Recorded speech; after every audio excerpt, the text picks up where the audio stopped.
Bonjour, bienvenue dans Hidden Palace. Dans la plupart des RPG, pour démarquer un monstre banal d'un monstre plus fort, voire plus rare, on lui donnait une autre palette de couleurs. Ce système, pour différencier un monstre d'un autre, est devenu monnaie courante.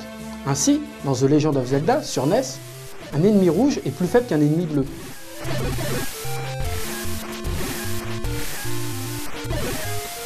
Dans Sword of Mana, lorsque l'on tue 1000 fois la même créature, la prochaine devient plus forte, mais surtout change de couleur.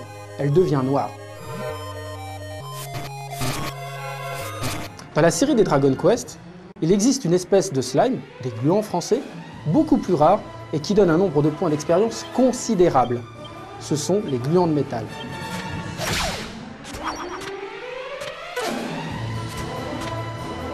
Ce ne sont là que 3 exemples parmi tant d'autres. Mais s'il y a un jeu où la couleur des monstres provoque des discussions, c'est bien Pokémon.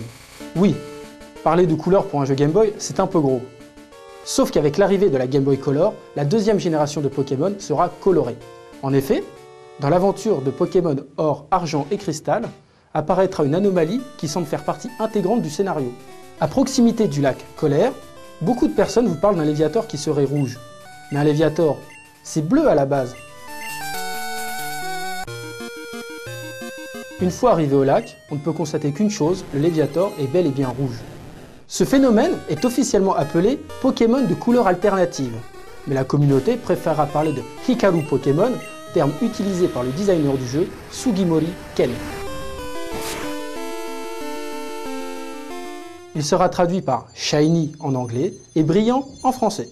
Si le terme brillant a été choisi, c'est à cause des petites étoiles qui s'affichent lorsqu'un Pokémon Shiny apparaît.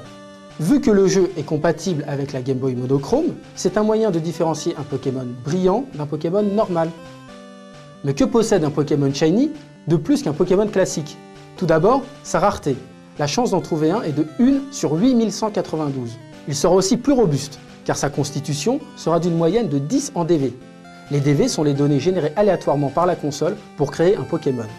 On pouvait aussi admirer nos Pokémon brillants en Full 3D sur Nintendo 64 dans Pokémon Stadium 2, et même jouer au mini-jeu avec eux.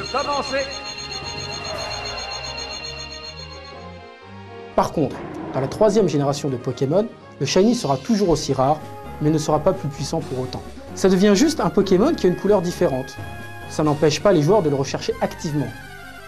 On pourrait croire tout simplement que pour obtenir un Pokémon brillant, il suffirait d'en accoupler 2, et que l'enfant le sera également. Eh bien non. Vous aurez 7 fois encore une chance sur 8192 d'en obtenir un. La manière la plus simple d'en obtenir un, si on peut appeler ça simple, est la technique dite du reset. On se place devant un Pokémon dont on connaît l'emplacement, comme les légendaires ou les starters, on sauvegarde juste devant, et on reset jusqu'à obtenir un Shiny. Certains joueurs reset pendant plusieurs mois afin de l'obtenir. Il est d'ailleurs amusant de voir que par ce biais, il est plus facile d'obtenir un Pokémon Shiny légendaire, comme Rayquaza, qu'un Pokémon de base comme Rattata. Je vous invite d'ailleurs à visiter le site Shiny Hunter pour découvrir les récits épiques de membres faisant jusqu'à 20 000 resets pour obtenir un Mewtwo. Ce site recense également tous les Pokémon Shiny qui ont déjà été capturés par la communauté francophone. Si vous voulez juste voir un Pokémon Shiny, sachez qu'il y a une manière assez simple. Dans Pokémon Rouge-Feu et Vert-Feuille, dans la tour des dresseurs, 3 modes sur les 4 proposés vous permettront de voir un Pokémon Shiny. Mais les Shiny n'apparaissent pas seulement dans les jeux Pokémon. Dans Super Smash Bros Melee, sur Nintendo GameCube, on peut aussi jouer avec des Pokémon. Et comme on peut choisir la couleur de son personnage, on peut leur donner leur teinte Shiny. Le jeu de cartes à jouer et à collectionner Pokémon a aussi ses propres Shiny. Par contre, la règle du jeu contraint le joueur à ne pouvoir en utiliser qu'un seul de la même espèce, ce qui est bien normal vu la rareté qu'il est censé représenter. Dans le dessin animé aussi, on peut voir de temps à autre un Pokémon brillant, bien que des fois il ne s'agisse que de changements de couleur et pas forcément de Shiny. Bien sûr, il y aura aussi des Pokémon brillants dans la prochaine version.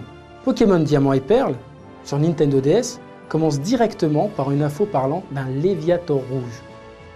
Mais ce sera à vous d'aller vérifier s'il s'agit encore une fois d'un Shiny.